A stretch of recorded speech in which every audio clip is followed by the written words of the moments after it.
Mangmang at mapurol ang utak kasi nito ni Sara Duterte. Pero inyo ba naman magbiro?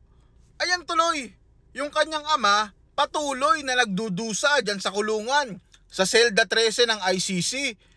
Ang hirap ko kasi dito kay Sara Duterte, butangera. Hindi mapigilan yung kanyang matabil na bunganga na magsalita. Verbal diarrhea ho ang ginagawa nito hindi na ho nag-iisip sa kapakanan ng kanyang ama.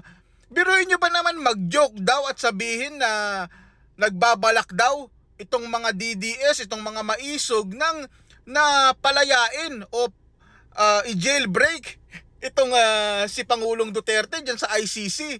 Hindi ho ba ang ganyang pag-iisip ay pagiging tulisan, dorobo at halangang bituka? Biruin nyo manggugulo kayo? Itatakas nyo ang inyong tatay digong. Para saan? Tapos sasabihin nyo, joke lang? Pambihira itong mga taong ito, mapupurol at mga mangmang.